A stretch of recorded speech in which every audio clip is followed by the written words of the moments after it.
with you just starting out on your website, starting out on your business, I think there's some key stuff here that you can take away from.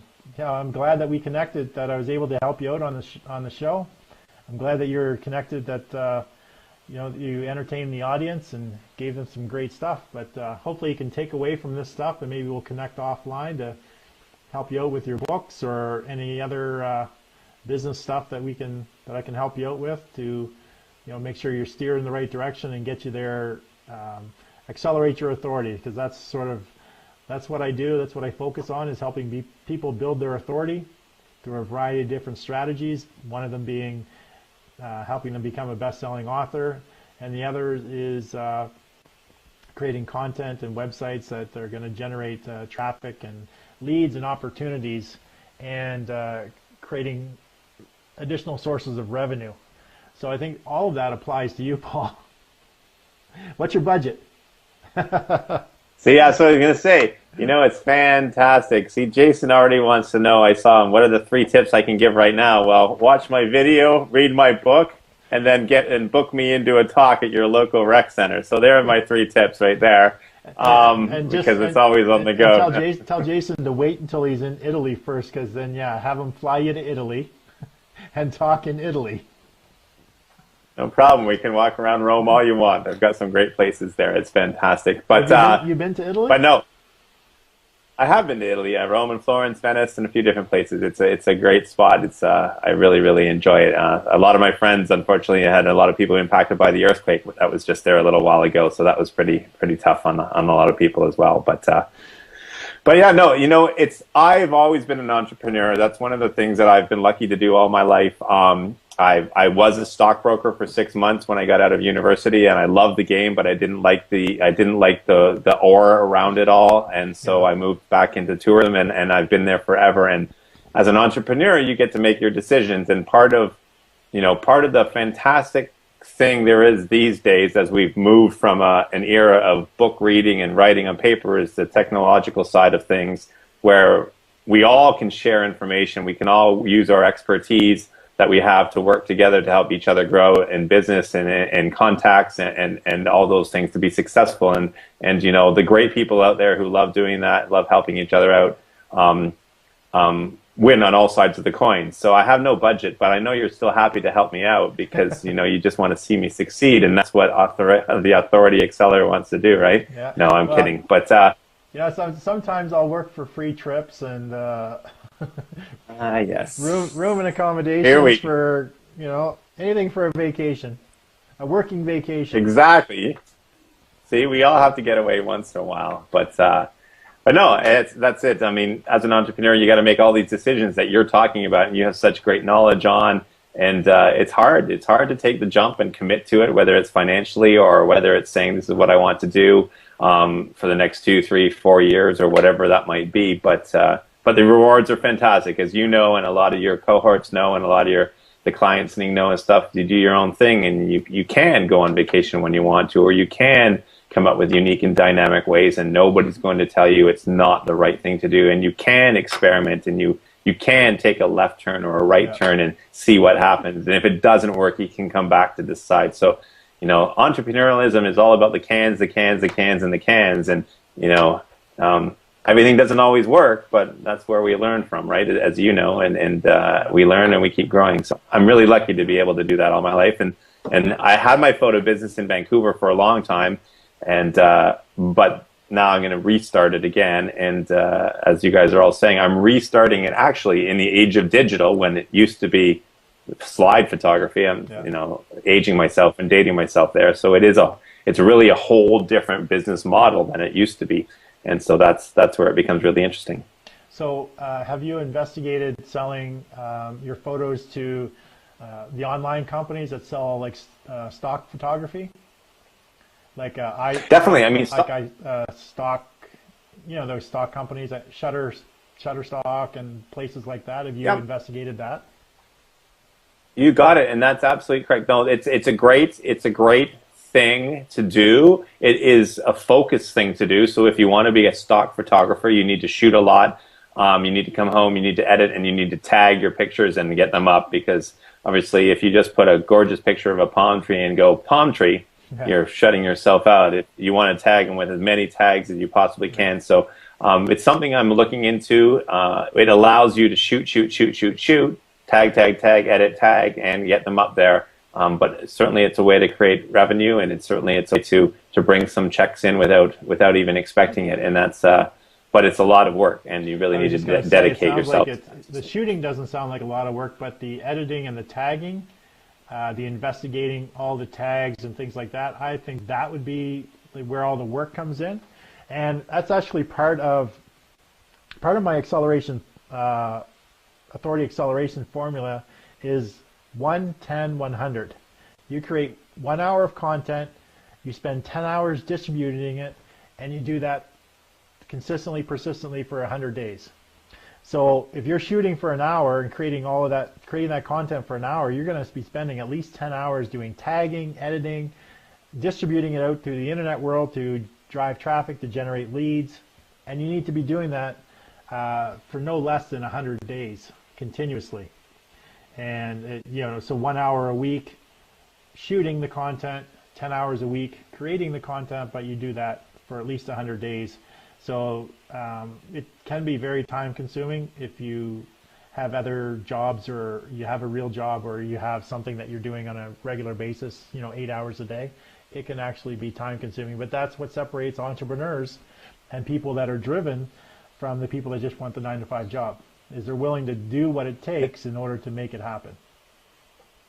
No, you're absolutely right. And that's, ironically enough, in my business, and I think everybody out there knows that from one side of the coin or the other, is nobody wants to pay us money to take photographs. They don't understand why I'm charging X amount of dollars for an hour and a half that I just spent taking pictures with the family, or let's say a vacation portraiture. But like everything else, we don't understand that, as you said. Now I go back to my computer and I spend 8 hours going through the editing, finding the pictures, getting them right, touching them up, resizing them, saving them in different formats for print, for web, and offering this package back again. And so the backside of the work, as we call it, is quite epic, just like growing your business would be, right? It's the backside that you don't necessarily see, which is the part that spends a lot of time doing. And that's interesting that you say that, because it's so true. There's lots of work to put in. Jason's touching on hiring a VA, and from experience, I have 2 or 3 VAs that work for me.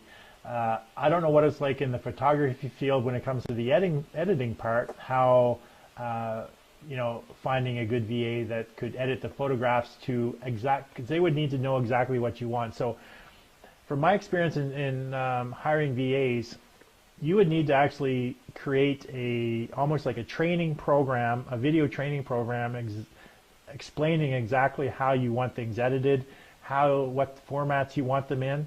And then when it comes to the tagging portion, you're also actually going to have to create sort of a video training program as to what they need to research for tagging, how you want the tagging to be structured, things like that. So you're almost creating a course for the virtual assistant in order for the virtual assistant to do the work, to have the work done in the way that you want it done. I think it's very key, because just hiring a VA, and I've done this many a times, just hired a VA to do stuff, who claim that they know what they're doing, but the thing is they don't know what I know or what I want them to do unless I actually train them specifically. And I find the most effective way to do that is either doing screen sharing, where I actually voice over capturing my screen as I'm actually doing it and talking to my screen, telling them exactly the steps that I'm taking and what I want them to do, or creating a training program basically so they can actually watch it and they learn how to do it over and over and over again. I think that doing something like that is probably to your advantage, and then you can hire a virtual assistant who actually will do that for you for a much lower cost, and it takes away all your time. So then you're just focusing on actually taking the pictures, and then they do all the back end work, which is 10 times the work that it is to take the pictures. Both, Jason, I see you writing that, and that's fantastic, and you and as well, John. It's definitely right. The hardest part, from that aspect, from a stock point of view, I think that would work very, very well.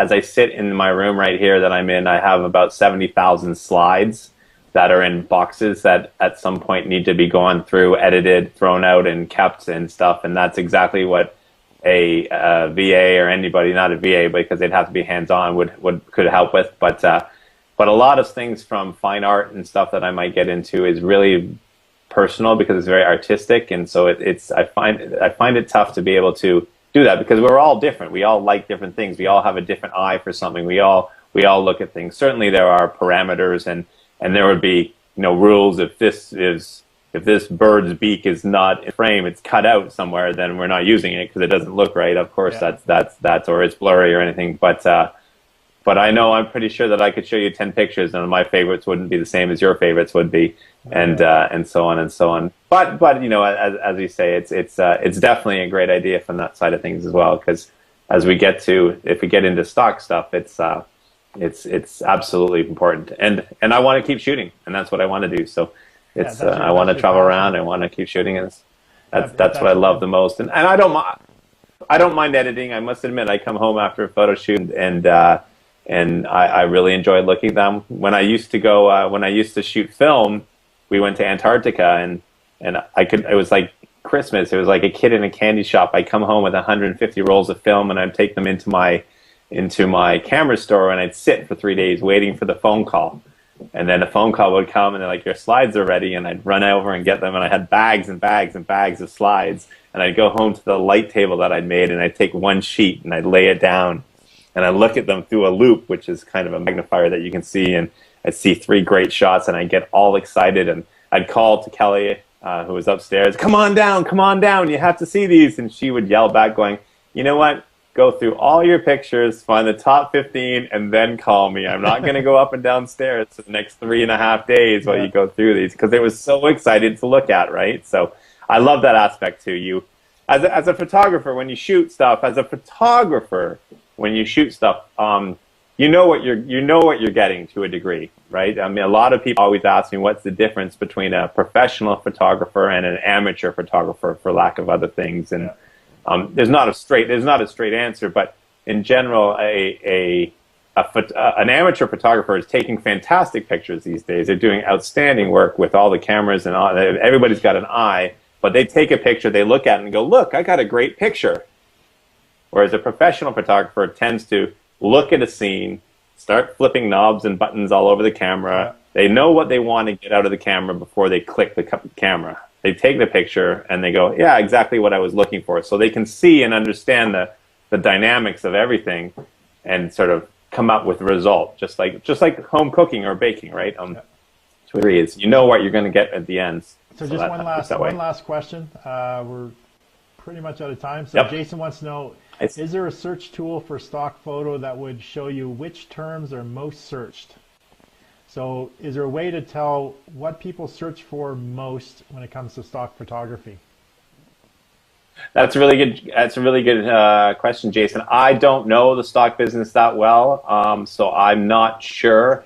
I'm pretty sure that you would have to be able to do that, because I think part of stock photography isn't just about what you tag, but it's also about understanding sort of the SEO side of whether, how it's on a website, but that whole thing as well. So what are people looking for, in what industry you're tagging in? So that's a good question. I'll look up that one and see what I can find about stock photography. So next time we're together on your show, we can talk a bit about that, and I'll see if I can get some more information, because it doesn't take a professional photographer to get into stock photography by any means. No. And with the high quality cameras on phones and people being all over the place, anybody can use that as a source of secondary income if they want to, as long as you said, they want to put the time in and spend some hours doing it. It's great little paychecks that they can come in. Yeah, exactly. Well, Paul, I thank you so much for being on today and actually coming back on, since I couldn't get hold of my second guest. But our time is up, and we're just going to wrap things up. But definitely, if you liked what Paul had to say, please like, love, share this, leave some comments. I'm sure Paul will message you back. He'll reply back to you. I'll reply back to you. Paul and I are going to connect offline. We'll see what we can do to accelerate Paul's business. Try to get something in place, hopefully before Christmas time. So Maybe we'll get some books in the works, photography book, and maybe some how-to stuff, and maybe some little courses that you could actually sell to make some additional revenue. We'll do whatever we can do to help you accelerate your authority, but definitely leave some comments if you have any questions. But this is Anything Goes Friday on the John A. McCabe Show. I just want to thank you guys so much for joining me today. It was actually a great show. This is probably one of the best shows I've done so far. It's always much better when there's a guest on because you don't have to script things. I don't have to train people. It's just like free flow conversation, and it's so much more engaging, and people get so much more out of it. And it was just such a great show. Thanks again, Paul. And I really, if you just want to stay on Skype there, we'll connect afterwards, and then we'll make some plans for you coming back on in October. But for all you guys out there, thank you very much for being on today and being part of the show. And I look forward to seeing you guys next week. There's not going to be a show on Monday. Monday's a holiday, and so I've decided not to conduct a show, but we'll be back on Tuesday. And our special guest on Tuesday is Jason Prawl, and Jason's going to talk to us about how he's growing and building his business shooting a documentary. So he's in the process of shooting a documentary for cancer, and he's going to tell us a little bit about how he's going to use that and position it to grow his authority and expertise in his particular business. And then on Wednesday, I have comedian and funny man Jamar Johnson from LA, who's also a serial entrepreneur. He's going to be on talking about his entrepreneurial journey since he left the U.S. Marines and he became a comedian, and sort of what he's gone through and what he's been doing since then. And on Thursday, we have Hot Seat Thursday, where I'm going to be doing some live coaching with Wendy Zelmer. Wendy has a she's a registered chiropractor, and she does some laser work with a specific type of laser unit, and she's looking to grow her business. So we'll help her see what we can do to help her grow her business. So thank you guys. That's next week's show. So I'm going to sign off for now. So hope you guys have a great weekend, and I'll look forward to seeing you guys next week. Take care.